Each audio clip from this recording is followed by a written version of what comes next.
Hello, everybody. Andy Jacob here with the DotCom Magazine Entrepreneur Spotlight Series.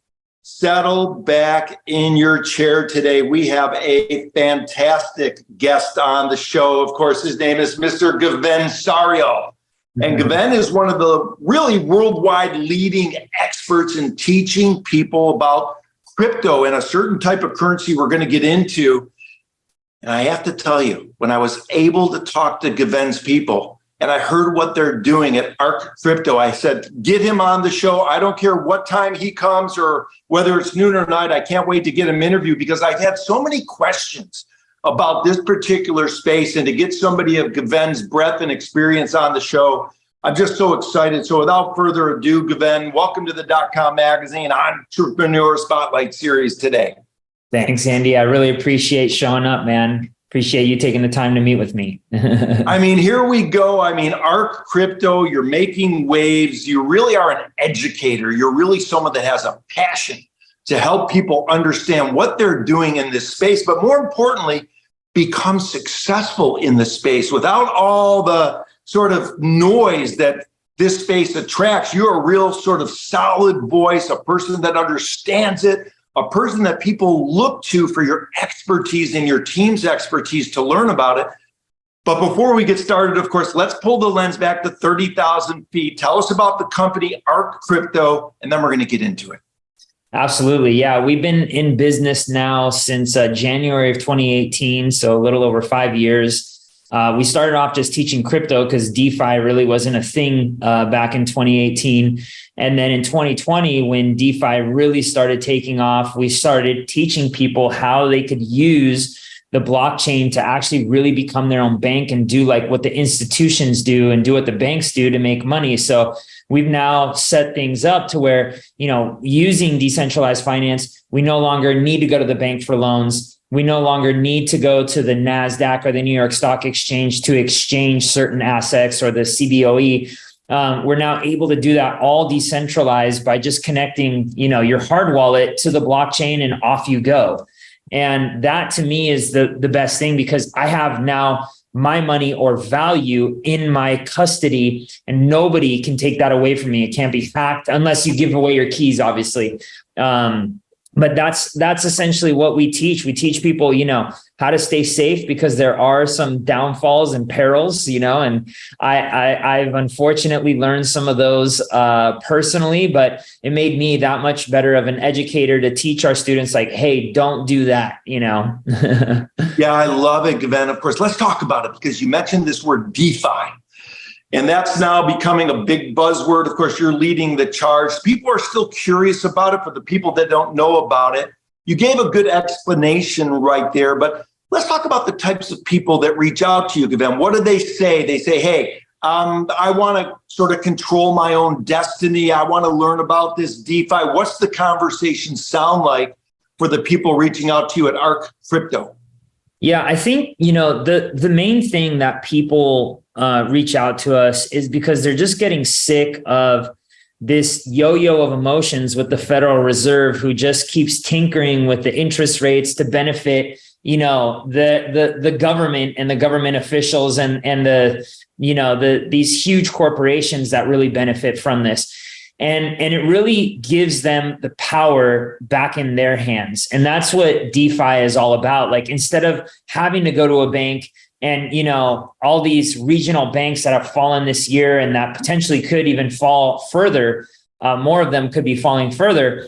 They don't have to worry about that. They don't have to worry about, having their money in an institution that, again, goes belly up. And now I'm not saying that that's going to happen with all of them, but I like to have control of my money. But here's the even bigger issue.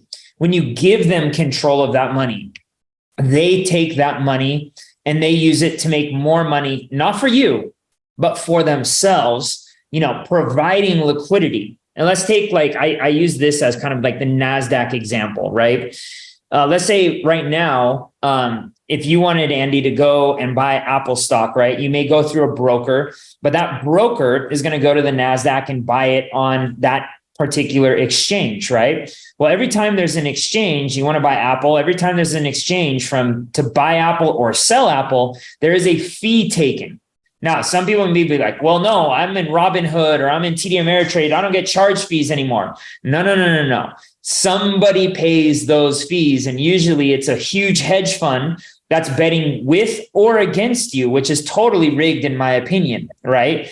But nonetheless, somebody is always paying for those fees. So the NASDAQ, the New York Stock Exchange, Coinbase, all these centralized exchanges are going to be the ones that are taking your money, putting it to work, and then they're going to be the beneficiaries of all of those fees. And so now what we do is we show people how to become the New York Stock Exchange, how to become the NASDAQ using smart contracts and decentralized finance so that every time a fee is charged for somebody trading between Bitcoin and Ethereum, you get paid, right? And we've been now teaching that for over 3 years. Which is when the technology literally came out. I mean, we were right there once the news broke, and we've made millions of dollars doing this. And the cool thing is, you don't have to be a millionaire. I started off with 15,000, and with dollar cost averaging over time, within 2 years, I was able to turn that into over 2 million by being the bank. And that's how powerful it is. The bank and the institution, I should say.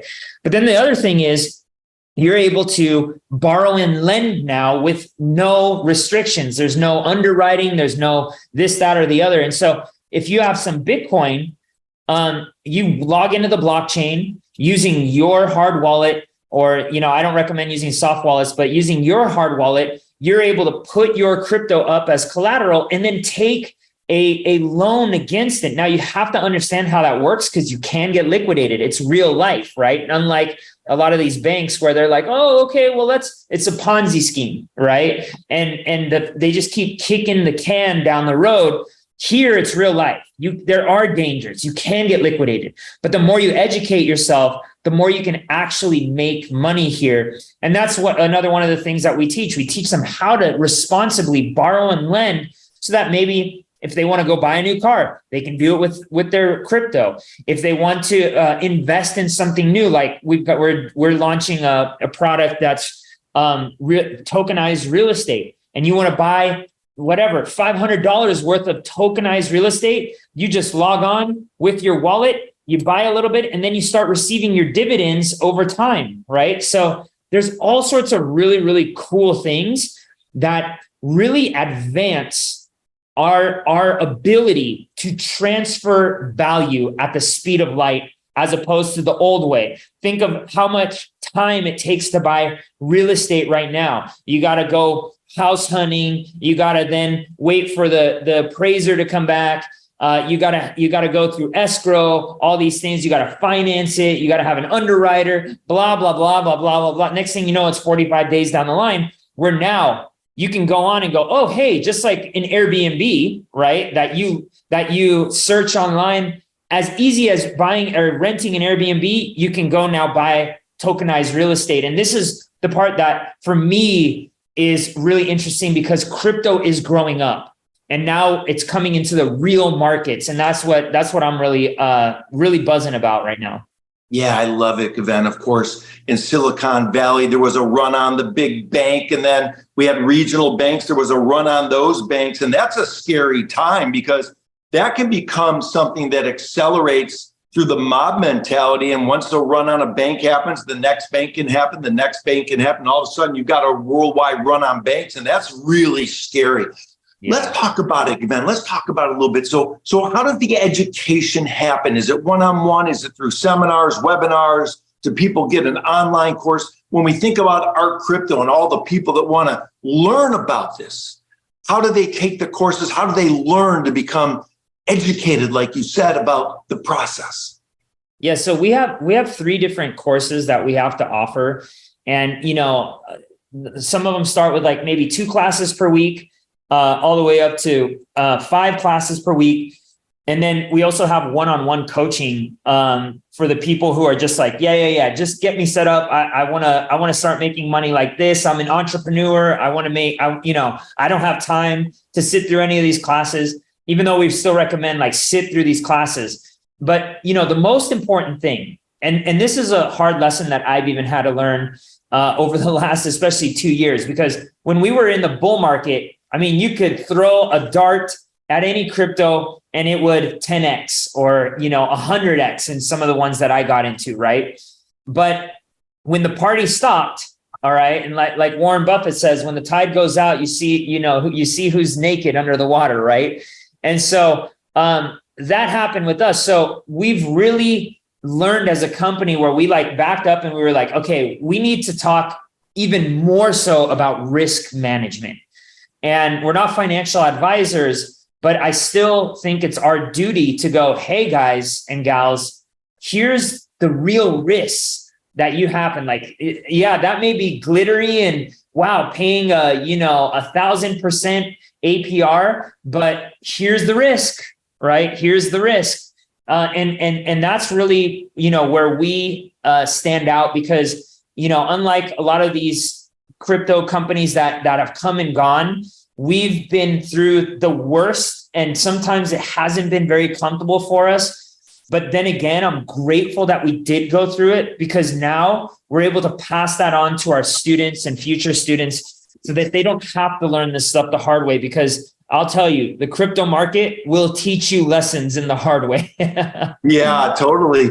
Gven, it's very interesting. And for the entrepreneurs watching the show, that's a great lesson that Gven just gave you, because as an entrepreneur, you need to be nimble, but you also need to learn from mistakes and challenges and bumps in the road. And if you learn from those challenges, then you become stronger. And that's what it's all about. And to be able to take those learning experiences and impart to your students some of the experience that you've had, it humanizes you and it makes you more relatable, because not everybody's perfect in entrepreneurship. We all make our mistakes. We all have problems. And to learn from that is really an important part of the process. Then let's talk to the people that haven't gotten on the train yet. They still are a little apprehensive. They don't really understand it, but they're hearing about it more and more. And they're saying, hey, I'm hearing so much about this. I'm even reading that governments are now going to be having their own, cryptocurrency or blockchain currency, if you will. What's the best first step? Is it reaching out to you and having a conversation? Do you say, hey, let's learn a little bit, let's get you going a little bit so you can step before you walk and walk before you run? What's your process? I mean, if it's not me, definitely, somebody who has knowledge in the space, somebody who's been knocked down and picked themselves up, because, I just don't trust I always made the right choices, or I don't trust that. Right. So somebody who just has some experience, a little bit of the gray here, and that they really understand this on a deeper level, and that they've, maybe somebody who's recommended that person as well. Because I'll tell you, there's just a lot of really clever ads out there that, want to just basically take people's money, and they don't really care about the student or the person. They just want to get them in and sell them something. Like I cannot sit here and say we haven't had disappointed students, especially last year, because it was hard. It was the hardest bear market we've ever had, right? But those that stuck it out and those that have gotten in this year, it's been fantastic, right?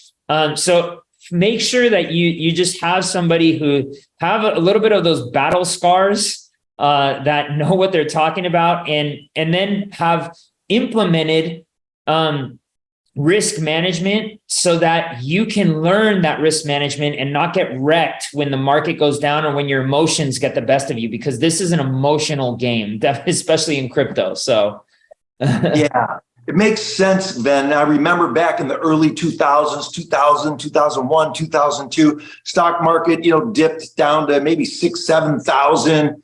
And a lot of people pulled their money. They freaked out and they froze in the frame. And here we are north of 30,000. I mean, if they would have kept their money in the market, they'd be sitting on a large pile of money right now. So really interesting. I love what you're doing. You keep holding up a fob. And for the people that don't know what that is, let's tell them what that hard fob is and what that's all about.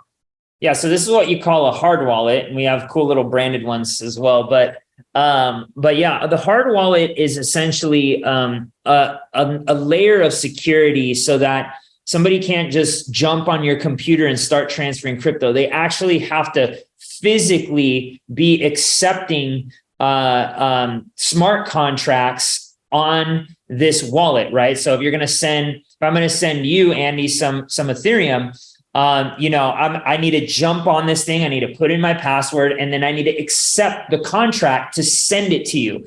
If I'm gonna, put up some money as liquidity to start making that nice juicy APR, then I need to physically sign this hard wallet, as opposed to like just having what's called a soft wallet, where you have like a MetaMask, which is a very popular soft wallet, and you just can, with the click of a button, start sending money or crypto. The problem with that is if a hacker gets in, or let's say somebody walks into your room and sees it open, okay, they can just get in and boom, start sending crypto like crazy. So you have to understand what the security measures are. And that's lesson number one that we have. We have about, I think, 6 lessons now. But lesson number 1 is security and how not to get scammed. And again, how do I know how not to get scammed? Because I've been scammed before, so now I've gotten very, very conservative. I got too many gray hairs from the last bear market. So now I know really where to stay. And I'm proud of what we've done as a company to really help people stay out of a lot of scams and a lot of very risky investments. Yeah, I love it so much. And of course, one thing that resonates for me, Gven, that's really important is you're real. So you're not this person that's running this company that says, I've never made a mistake. I'm a golden boy. Have never, ever had a stumble. You've been through it. And you're an early adopter, but at the same time, this is an early industry, and anybody worth their weight in salt has had some challenges along the way. So for the people watching the show, if you talk to anyone that says, hey, I'm a golden boy or girl, I've never made a mistake in this thing, and I've got this thing locked down with a 100% success rate, run the other way, because it just couldn't happen, and it's absolutely not true. So then let's talk about your team. You have a phenomenal team over there. I've spoken with a couple of the people on the team. How important is the team for your success? My team is everything. I wouldn't be anywhere without my team, to be quite honest with you. And I'm very grateful for the hard work that they've done. We've got an amazing structure. And I think that's what has made our company so great. And we haven't blown up as hard as some of these other companies that just push sale. We're building brick by brick with our company. And a lot of our students actually end up coming to work for us. And I would say about 90% of our team, we don't call them employees because they're not. Like, I consider them family. I consider them team members. They have taken our courses, and they've been with us for over, a year and a half. And I'm really, really proud of, the culture that we've built. And I think the culture that we built is going to really, really help us to last many, many years into the future. And not just in teaching crypto, but coming up with different things that I think are going to be fantastic, such as we're coming up with something called a DAC, a decentralized autonomous commonwealth, where we're going to go deeper into kind of real world things, such as like voting as a community for ourselves on things that are external from the crypto market, and maybe even growing our own food, or, having our own housing. Like, it's going to be really, really cool. But this culture that we've set up, that's really been inspired by, me and our team, is going to be next level. And I think it's going to be the way that the world is going to go around here. It's going to take a little bit of time, but we have a lot of conviction and we have time. So we're not going anywhere. Yeah, I love it. And it's such a testament to what you've been able to do, that your students come on and then they become the teachers. I mean, that's a beautiful story where the mentoree now becomes the mentor. And that's a great way to build a process, because some of your teachers have been through it and they can share their personal experience with the people that they're mentoring or the people taking the classes at ARC. Let's talk about the future. I look at you, Gven, as a sort of a zeitgeist, somebody that really gets it and someone that probably stays up late at night thinking about the future, I would imagine.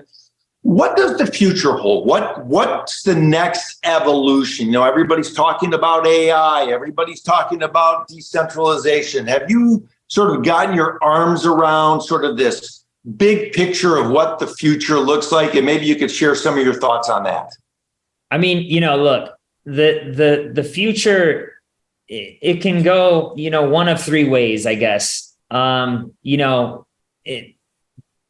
is programmable money. And so if you have a government that wants to just keep control of the money, they'll be able to wipe somebody out with a stroke of a key. And that's that's what you were saying, a central bank digital currency. We think that that's not going to be the way of the future, because I think people are they're becoming more independent. They're like, hey, I want to hold my own value.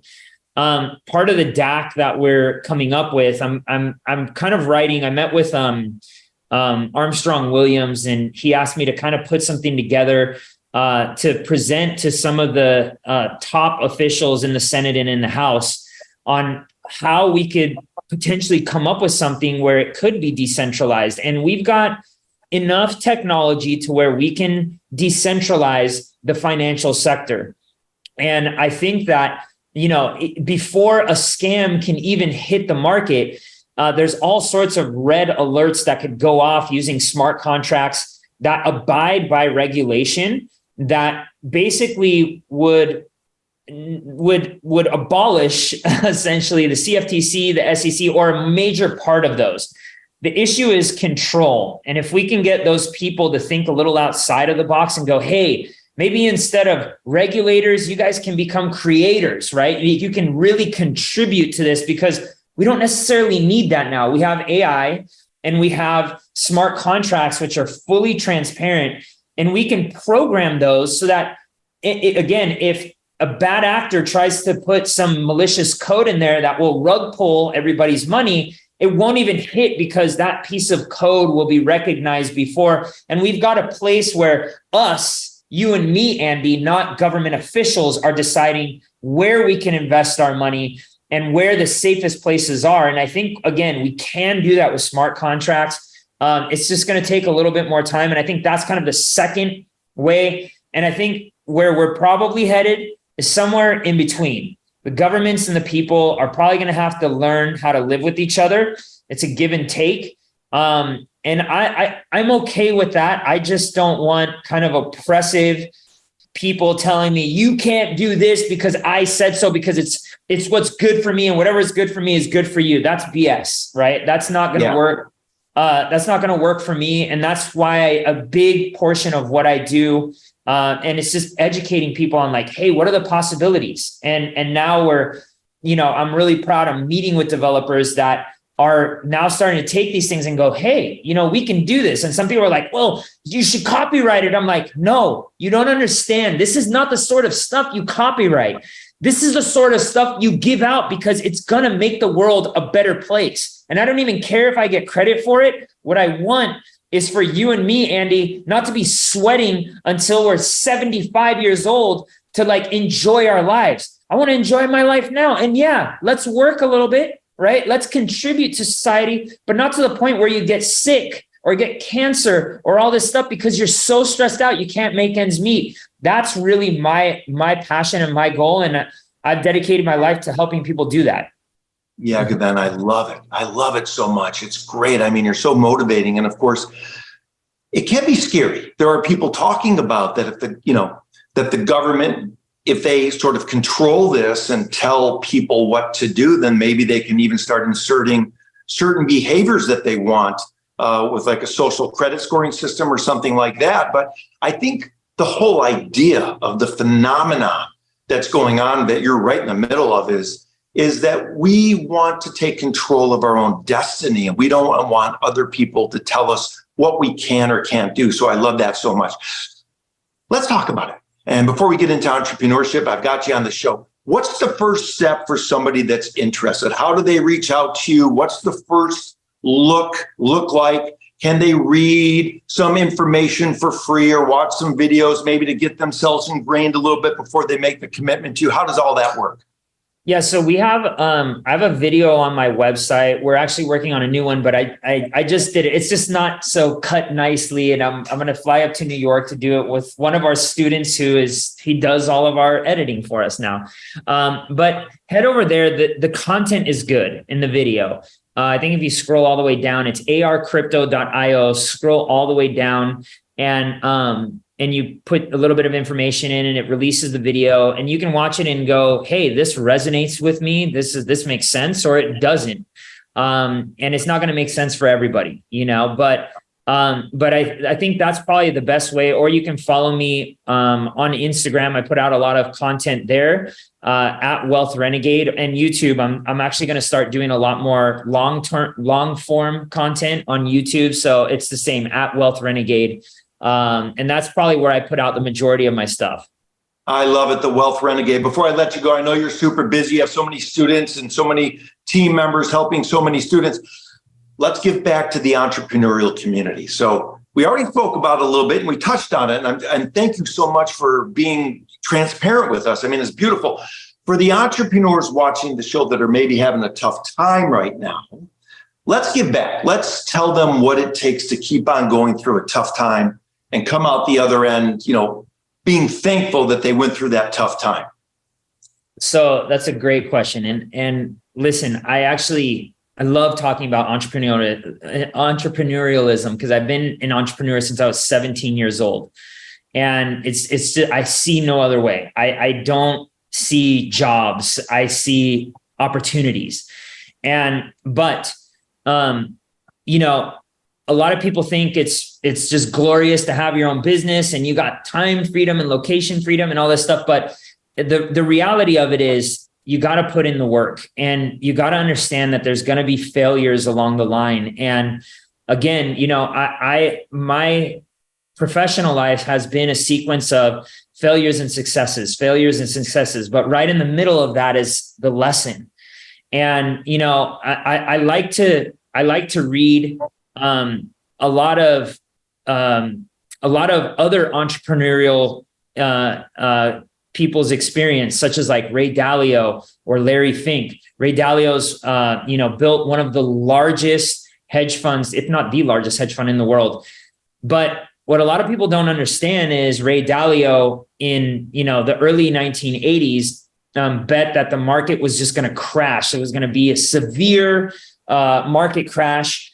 And he ended up betting against the market, and the market just took off, and the bull run lasted forever, and it annihilated him. It got him, and I think he's in his 40s at this time.